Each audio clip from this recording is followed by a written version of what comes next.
साल 2024 ICC Men's T20 Cricket World Cup Champions. उस team का पार्ट होते हुए भी संजू सैमसन को एक भी मैच में खेलने का मौका नहीं दिया गया।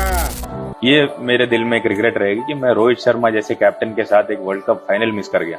वो मेरे लाइफ में रहेगा। और इसके बाद जब संजू सैमसन को मौका मिला तो उन्होंने 5 मैचेस में 3 शतक बना दिए। इस सब के बाद भी संजू सैमसन को एशिया कप में नंबर 5 पे खिलाए जाते हैं। इतने उतार चढ़ाव होने के बाद भी संजू सैमसन को 2026 T20 वर्ल्ड कप के लिए सेलेक्ट कर लिए जाते हैं। लेकिन संजू सैमसन को शुरुआत के मैचेस में खेलने का मौका नहीं मिल रहे थे। तब रोहित शर्मा ने ये कहा था, दुखी मत हो भाई, नहीं भाई, ठीक है, इट्स अ लॉन्ग टूर्नामेंट, मौका कभी भी आ सकता है। और जब मौका मिले तो जो काम इंडिया के लिए सालों से विराट कोहली कर रहे थे, आज वही काम संजू सैमसन ने इस वर्ल्ड कप में किया। सबसे पहले वेस्टइंडीज के सामने जब इंडिया का बैटिंग ऑर्डर कोलैप्स कर रहे थे तो संजू सैमसन ने जो वहां पर इनिंग खेला वो उसके करियर के सबसे बेस्ट इनिंग था। इसके बाद तो संजू पीछे मुड़ के देखा ही नहीं और अगले ही मैच में इंग्लैंड के सामने 89 रन बना दिए और फाइनल में भी 89 रन। 2024 T20 वर्ल्ड कप के बाद 6 जुलाई 2024 को जब इंडिया 5 T20I सीरीज खेलने जिम्बाब्वे जाते हैं तो वहां पर संजू सैमसन के लिए दिक्कत ये था कि वो ओपनिंग करते थे और ओपनिंग में सुमन गिल, अभिषेक शर्मा, यशस्वी जायसवाल ऑलरेडी पहले से ही था। सुमन गिल के साथ ओपनिंग करने कभी अभिषेक आते तो कभी जायसवाल आते, जिस वजह से संजू सैमसन को कभी खेलने का मौका नहीं मिला और मिडल ऑर्डर में भी कोई जगह संजू सैमसन के लिए नहीं बन पा रहे थे। लेकिन सीरीज के लास्ट मैच में फाइनली संजू सैमसन को नंबर 4 पे खेलने का मौका मिला और उन्होंने उस मैच में 45 बॉलों में 58 रन बना देते हैं। और इसके बाद जब 27 जुलाई 2024 को श्रीलंका के साथ 3 T20I मैचेस खेलने जाते हैं तो अगेन संजू सैमसन को फर्स्ट मैच में ही ड्रॉप कर दिए जाते हैं। जिम्बाब्वे टूर पर भी संजू सैमसन के साथ यही किया जा रहा था और यहाँ भी यही हाल था। और जब सेकेंड मैच में संजू सैमसन को मौका दिया जाता है तो वहाँ पर संजू फर्स्ट बॉल पे ही डक पे आउट हो गए और थर्ड मैच में भी जब संजू सैमसन को मौका दिया जाता है तो वहाँ भी संजू सैमसन डक पे ही आउट हो जाते हैं। इसके बाद तो सोशल मीडिया पे संजू सैमसन को जम के ट्रोल किया जाता है और टीम से भी ड्रॉप कर देने के बात करते थे। ऐसा भी नहीं था कि संजू सैमसन एक अच्छे प्लेयर नहीं थे। अगर आप किसी प्लेयर को 4 मैचेस में बेंच पे बैठा के रखोगे और 1 मैचेस खिलाओगे और उसके अगले ही मैचेस में फिर से उन्हें बेंच कर दोगे तो फिर खिलाड़ी का मनोबल टूटेगा ही ना। अगर आप उन्हें मौका भी दोगे तो उनके जहन में यही सवाल चल रहा होगा, अगर इस मैचेस में रन नहीं बने तो फिर से अगले मैचेस में मौका नहीं मिलेंगे। और सभी को यही लग भी रहा था कि बांग्लादेश के साथ होने वाले सीरीज में उन्हें मौका नहीं दिया जाएगा। लेकिन जब इंडिया का स्क्वाड आते हैं तो एक बार फिर से संजू सैमसन को मौका दिया जाता है, लेकिन इस बार सुमन गिल का नाम नहीं था, जिससे ये तो क्लियर हो जाता है कि संजू सैमसन को इस बार तीनों मैचेस में ओपनिंग करने का मौका मिलेगा।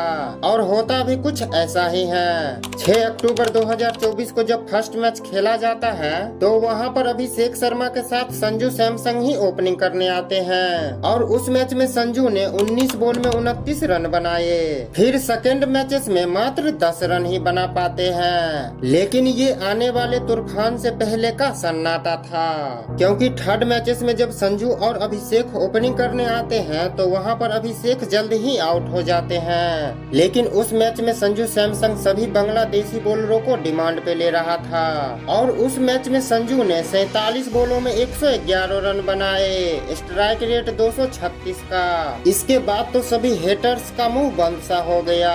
अगर आप किसी प्लेयर को बार बार बेंच करोगे तो कुछ ऐसा ही परफॉर्मेंस आएगा और अगर मौका दोगे तो कुछ इस प्रकार का। इसके बाद जब इंडिया 4 T20I सीरीज खेलने साउथ अफ्रीका जाते हैं तो वहां पर संजू सैमसन के पास एक अपॉर्चुनिटी था अपने आप को प्रूव करने का। और जब फर्स्ट मैचेस चालू होते हैं तो वहां पर अभिषेक शर्मा के साथ संजू सैमसन ही ओपनिंग करने आते हैं।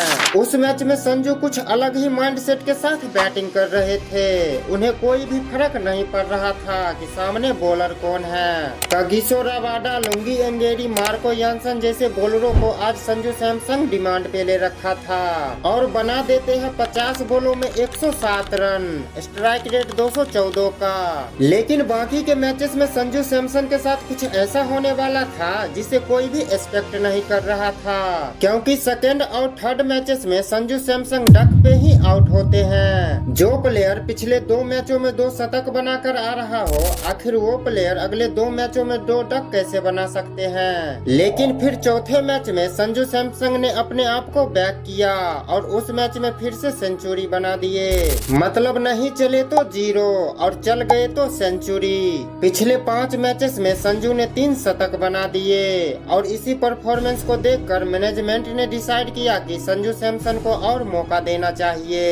और इसके बाद ही 2025 के शुरुआत में ही इंग्लैंड के साथ 5 T20I सीरीज खेलने इंडिया जाते हैं। लेकिन संजू सैमसन के लिए ये टूर इतना खराब साबित होने वाला था जिसके लिए न ही संजू सैमसन तैयार थे और न ही मैनेजमेंट, क्योंकि उस पूरे सीरीज में संजू सैमसन का स्कोर था 26, 5, 3, 1, 16। 5 मैचेस में केवल 51 रन, जो कि काफी डिसअपॉइंटेड था।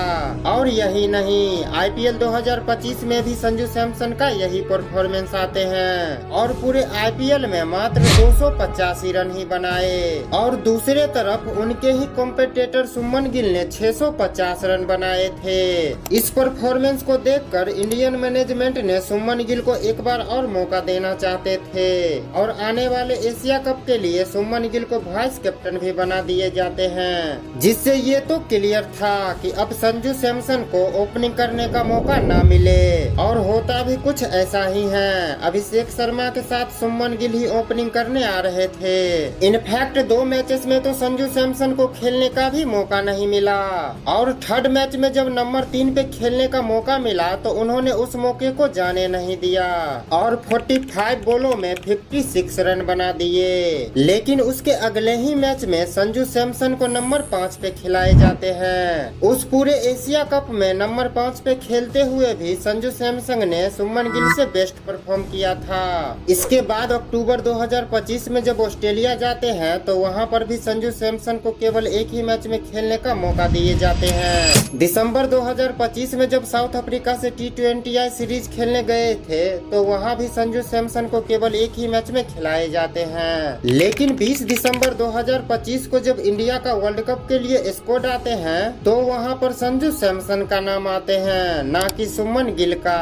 इसके साथ एक नाम और आते हैं, ईशान किशन का, जो पूरे 2 साल बाद इंडियन टीम में वापसी कर रहे थे। इसके बाद संजू सैमसन पीछे मुड़कर नहीं देखते और सेमीफाइनल में जब सामने इंग्लैंड आते हैं तो वहां भी संजू सैमसन पिछले मैच के तरह ही इस मैच में भी डोमिनेट कर रहे थे और 42 बॉलों में 89 रन बनाकर आउट हो जाते हैं। संजू सैमसन चाहते तो वहां पर अपना सेंचुरी भी पूरा कर सकते थे, लेकिन उन्होंने ऐसा नहीं किया और इसी फॉर्म को कंटिन्यू रखते हुए जब फाइनल में आए तो सभी ये मान चुके थे कि संजू सैमसन अभी जिस फॉर्म में है और इसी तरह से खेलते रहे तो इंडिया ये ट्रॉफी आसानी से अपने नाम कर सकते हैं। और हुआ भी कुछ ऐसा ही। न्यूजीलैंड जब टॉस जीतकर पहले फील्डिंग करने का फैसला किया और इंडिया जब बैटिंग करने आए तो संजू सैमसन और अभिषेक शर्मा मिलकर सभी बॉलरों को दोनों तरफ से अटैक कर रहे थे।